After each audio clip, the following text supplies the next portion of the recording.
Our first reader is the wonderful Eiléan Ní Chuilleanáin, whose book, The Map of the World.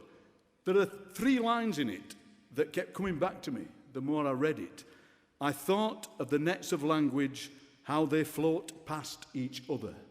And it struck me that those 3 lines are a challenge to the book and a challenge to us all as readers, because what this book does is it says that actually the nets of language that are cast don't float past each other in this book.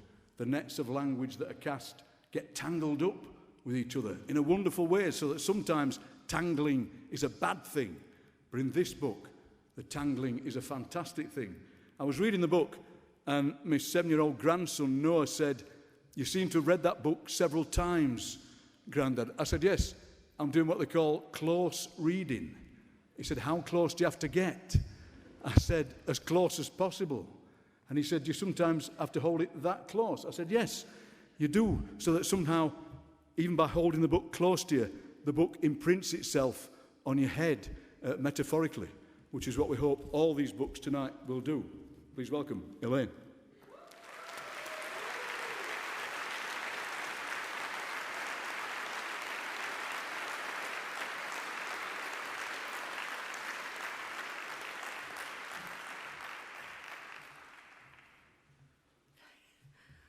Thank you very much. Thank you for inviting me.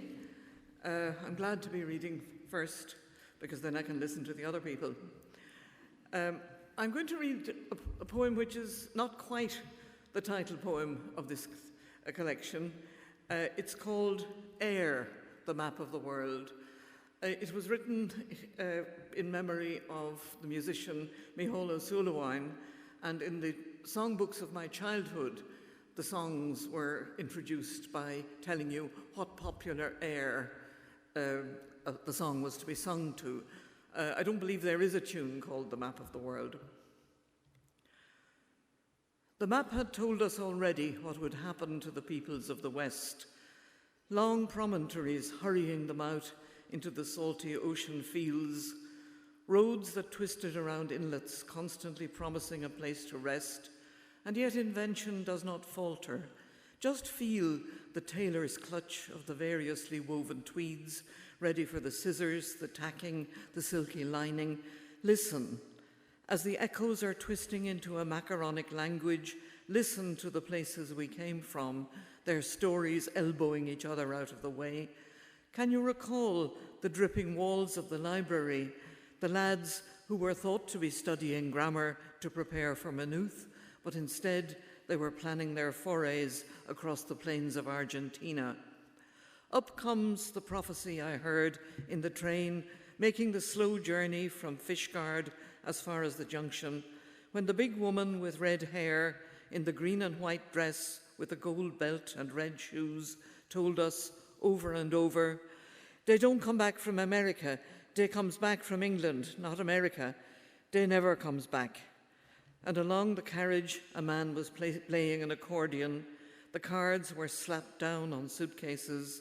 Do we not know about those journeys now, or how the accordion's long note spoke up in agreement, so that I could never have recalled her voice except for that music, its delays and provisos dividing up the time? This one is called Seasons of the Lemon House. The shadows in the lemon house hinted a place of refuge, their semitones of light carefully inclining along the downward curve, pausing on a twilight verge. The high, dim, glazed frames gently allowing the light inside. In the Shrovetide frost, they kept their counsel. Now on the edge, where climates shift, spilling across the map, the lemon trees are safe, herding together, brushing twigs and leaves, the fruits floating under the ruffled skirts, shining yellow as ever. The heavy pots of clay, readied for the move outside, are not yet stirring at their slow procession, their wheels complaining. I thought of the nets of language, how they float past each other, never engaging, They lie side by side, a shallow tidal zone between. Codes of work and home, one basks and the other shivers. Light, then dark. The order is not spoken yet, the knife still in the sailor's pocket. Then, cut it. The knitted flesh tight inside, segmented like the compass rose. By July, we will have forgotten the word for frost.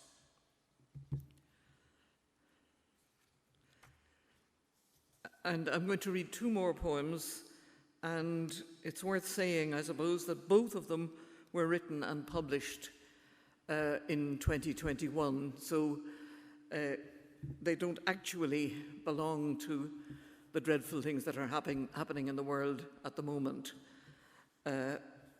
except, that, of course, that they do. The first one is called What Happened Next. So, will we ever be told what happened afterwards to the man who had fallen among thieves as he went down from Jerusalem to Jericho, half killed? What happened to him after the Samaritan paid for his care at the inn?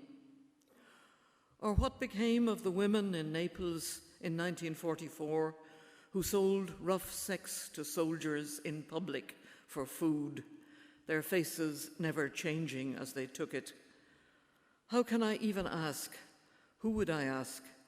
Indeed, it was never the point of the story. Fiction or truth, it will be told again. This happened in my lifetime in a place that I know. The moment the light falls on the victim, and then it moves away slowly, the light that also falls when there's nobody there to see it. When I begin the telling, the words will not be quiet. I have to lie down beside them and listen to the crackling syllables that keep beginning again each time the wheel of language spins. But they never tell what happened after the ending. They have so many stories, and not all have been heard already, and not all of them can tell us clearly what we ought to have done. And the last poem is called Wartime. The convent now is full of women down on their luck. Abandoned wives, mothers-in-law, nieces and daughters of men who needed to vanish for a while. Avoiding each other, waiting, reading a little, or sometimes wasting an hour drafting a letter, they slip upstairs to dig in backpacks, hunting for the last envelope with a real address. Where do they all sleep? The young ones camp in the refectory under the frescoed arch. The girl who's finished in boarding school has nowhere to go now. Her home is beyond the new border. She practices scales on the tablecloth, breathing in 4/4 time. Then she begins the concerto, first with a gallop, then a long pause, counting the bars, her fingers held up in the air. It is time. The women have drifted singly down along the short path leading to the chapel. The sisters' voices heard as the door opens, a brief crescendo. At the edge of the table, she waits until a sign from her dead music mistress tells her to bring the spread fingers down. She holds the chord in place, pressing her foot into the floor, the note sinking into time, the time that's lost, the note so much older than the hand that conjures, filling the empty room. Thank you.